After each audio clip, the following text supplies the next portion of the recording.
It's been so long I didn't see you on mine. You change a lot, you look a different guy. I can't stop thinking about you since last night. Do you feel the same? Hello, YouTube. I'm back, and I read some more of the Chronicles of Narnia. I stopped pretty early after reading because, man, it is just talking about, like, the idea of people making themselves stupid and original sin. And I just have so many thoughts on this, and we're going to have to get into them. But first, like a little recap of where we left off. I read chapters 5 through 9, and at the end of chapter 9, Narnia was created by Aslan. There was a world of nothing, and Aslan sang and sang and sang, and the landscape was made. The plant life was made, and the animal life was made, and it was awoken and set into motion. So I got into chapter 10, the first joke and other matters, and I got into chapter 11, which is Digory and his uncle are both in trouble. Now, these two chapters are actually just one long anecdote. So instead of going chapter by chapter, I kind of want to talk about the two different points of view. And the two different points of view here are from Digory's point of view, like what his thoughts are and what he wants, and then from Uncle Andrew's point of view. Digory's big thing is that he wants to ask Aslan for help in finding some type of cure that he can take back to his world for his mother. You know, his mother's sick, he wants to make her better. Makes sense. So he gets Polly and the Cabby to go with him in order to try to find Aslan and ask for this cure. Along the way, you know, Aslan has run off with some of his disciples, and so they talk to the horse that the Cabby brought, whose name is Strawberry, and another group of animals. And essentially they just want Strawberry to give Digory a ride to go talk to Aslan. But a couple of notable things that I picked up here is that the horse Strawberry doesn't seem to remember his previous life at all. He mentions that everything is foggy from the time before Aslan woke him up. And he obviously remembers some stuff. It's very foggy memories. But it's fascinating to me that Aslan woke them up. See, I think that applies to Strawberry because Strawberry was an animal that had a life before Narnia was created. So it's like in making Strawberry cognizant and educated and able to speak, Strawberry was his mental capacities were awoken, right? That makes a lot of sense. But how does this apply to the other animals? The other animals weren't woken up by Aslan. They were literally created. So I think this is a little bit of an analogy to being saved by God. God will wake you up to the beauties of the world and gratitude and this kind of a thing, right? And I think that's what C.S. Lewis is trying to go for here. And you know, Aslan is like the godlike figure. Digory wants to go ask God for a way to save his mother, this kind of a thing, right? But it's just odd because Aslan didn't wake up Narnia. Or did he? You know, it occurs to me while I'm editing this that maybe Aslan did wake up Narnia. Maybe Narnia always existed. Always existed. And Aslan just woke it up. And instead of creating it. If that's the case, is it possible that C.S. Lewis is implying that Earth and everything on it always existed, and instead of creating it, God simply woke it up? What's the connection here? Is there a connection here? I don't know. Interesting, though. I don't know. There's like a shade of gray there in my mind that makes sense, but whatever. Anyhow, Strawberry, the horse, eventually lets Digory up onto his back, and he trots over to Aslan to talk to Aslan. And he asks Aslan for help finding a cure for his mother, and Aslan kind of ignores him. Aslan had been talking to his um, disciples about the current problem in Narnia, which is the witch. The witch is evil, and evil already exists in Narnia. And Aslan's like, "What are we going to do about it?" So he makes Digory tell the other animals how the witch got there, blah, blah, blah. The witch is obviously meant to represent original sin. And so I want to just for a moment talk about Narnia versus the Bible, right? In the Bible, original sin, if you don't know, is Eve. Adam and Eve are in the Garden of Eden, right? Paradise, utopia. And Eve is seduced by a snake in a tree that gives her an evil apple. It's this tree you're not supposed to eat from, blah, blah, blah, blah, blah. And after Eve eats the apple, she's doomed all of mankind, which is just Eve and Adam at that point. And they then understand that they are naked and everything is awkward. And it's the first sin. It's original sin.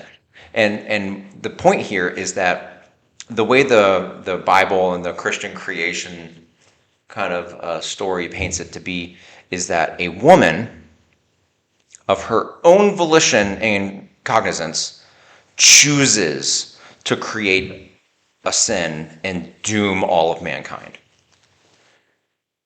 If we compare to Narnia, this evil witch is original sin just by being there, right? She is evil in and of herself.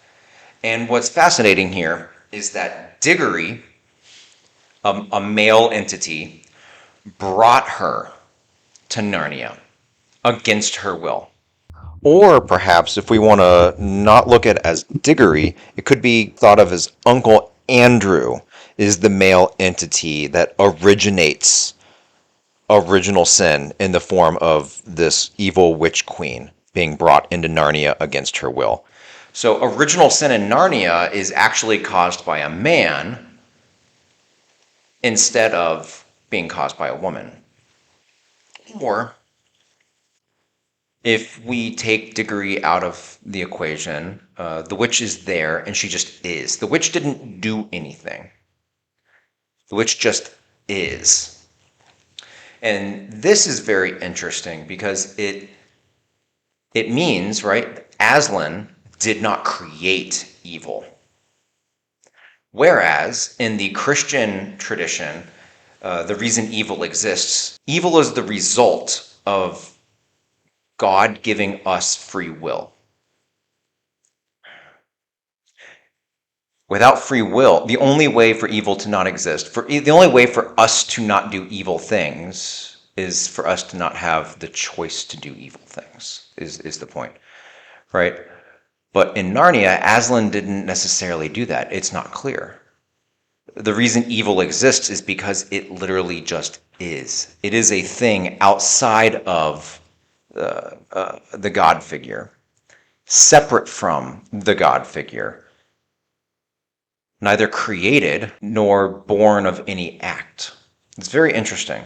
You know, a lot of feminist theory, feminist thought will tell you that the reason women have been kept down for so long, right? Take this with a grain of salt because I'm a boy and what do I know? I'm just an ally, right?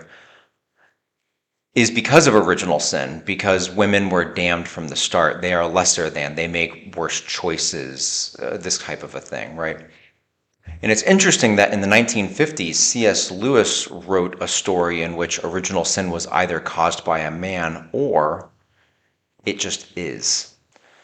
It's a very interesting commentary here that I don't have any answers for, but it sparked a huge amount of ideas in my brain here. What do you think? What is Queen Witch Jadis here. Is she a representation of original sin? Or is she not? And I'm reaching at straw men here. Very interesting. Very interesting. From Uncle Andrew's point of view, though, we learned that when he was listening to Aslan's song, he like convinced himself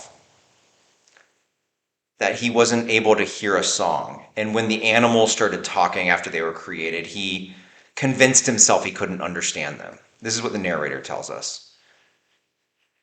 He allegedly could understand at the beginning, but then convinced himself that animals can't talk, so he's not hearing any of that. At one point the animals are curious. What is this thing over there? It's Uncle Andrew, right? But they don't know what it is. The animals don't know. So is it the same as Digory and Polly and the Cabby? I don't know. So they go over to investigate, and anyways, Uncle Andrew gets scared and tries to run away, but you can't really outrun wild animals. And anyways, they catch him and he faints. And so they figure out that they have decided that he's not an animal because he's not alive, right? Because he fainted, he's not moving.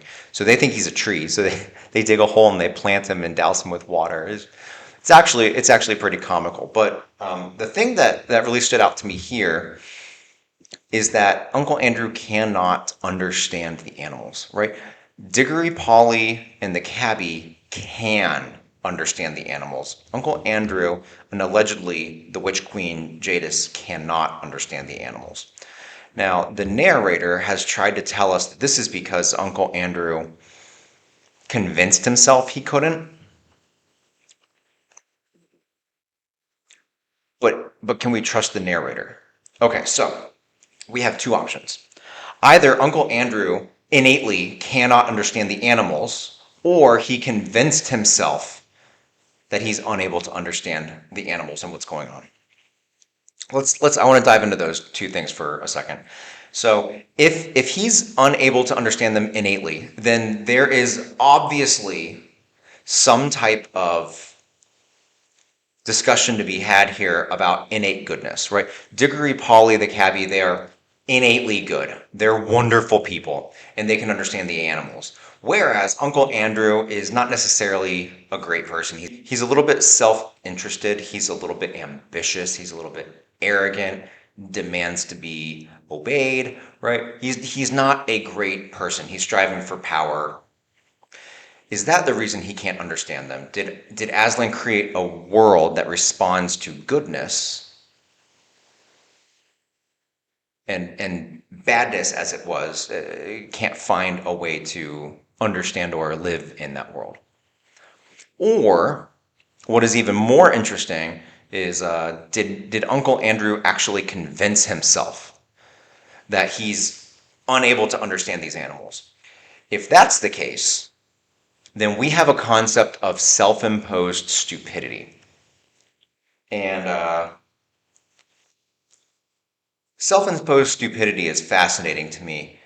I recently worked at a company that was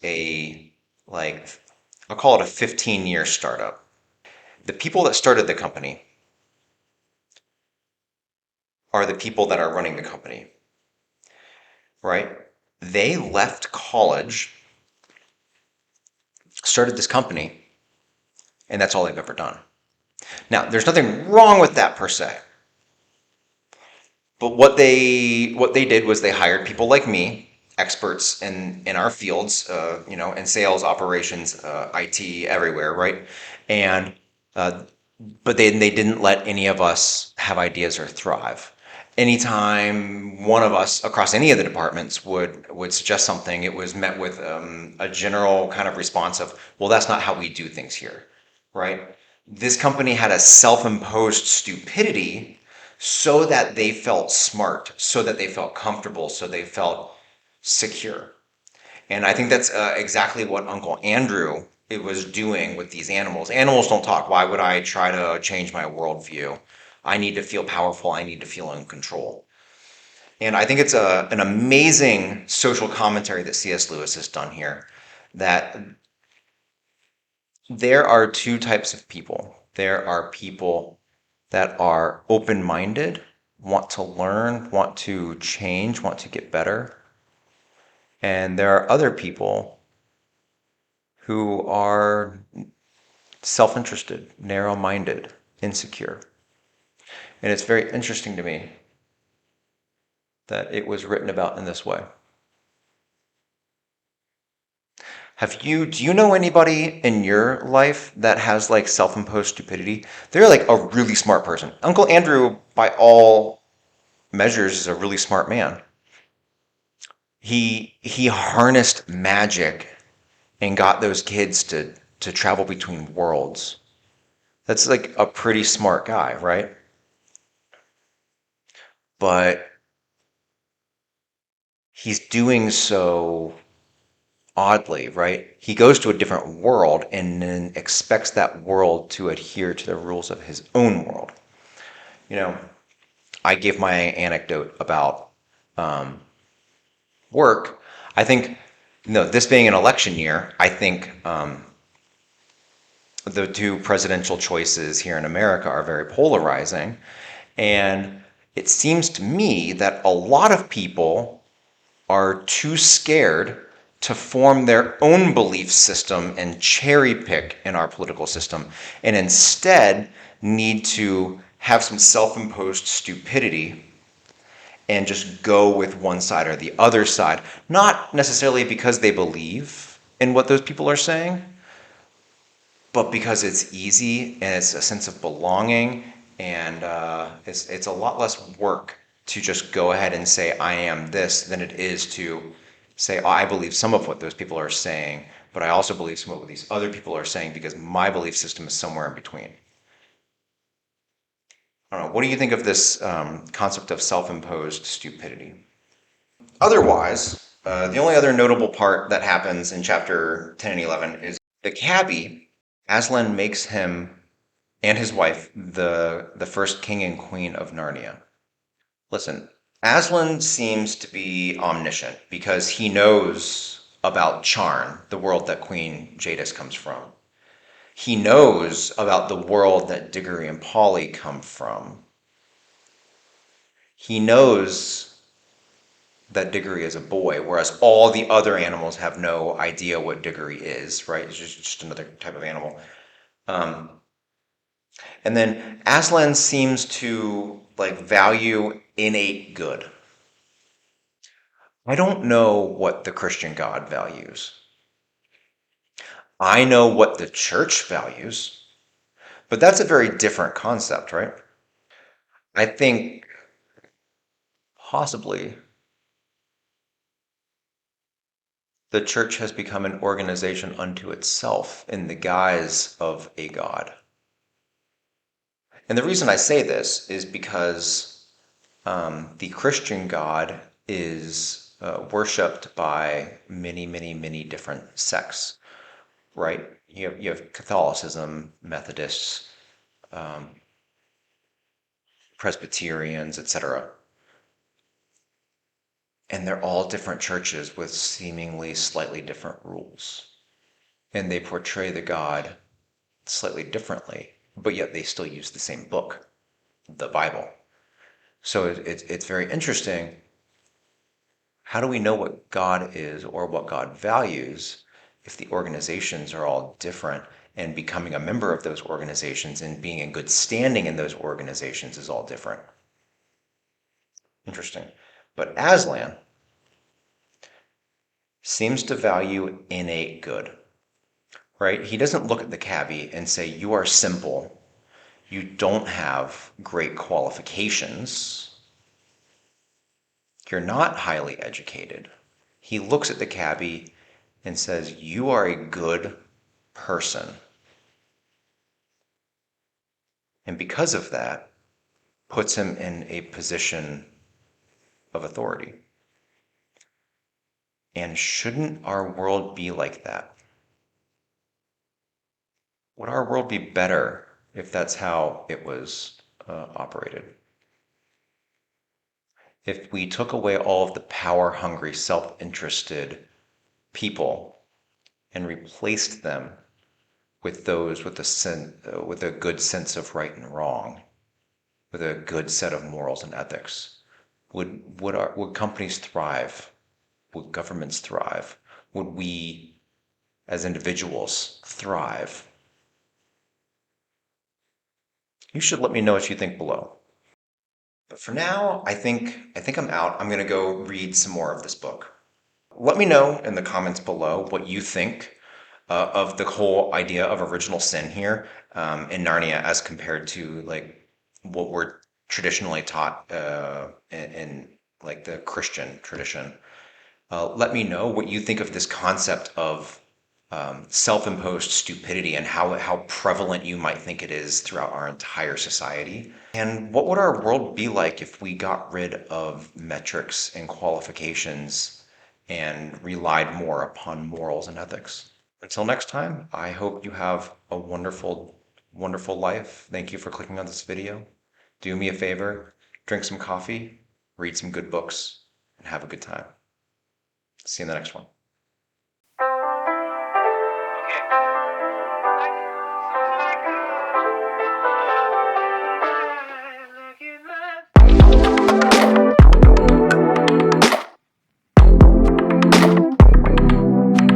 It's been so long I didn't see you on mine. You change a lot, you look a different guy. I can't stop thinking about you since last night. Do you feel the same? Feel the same?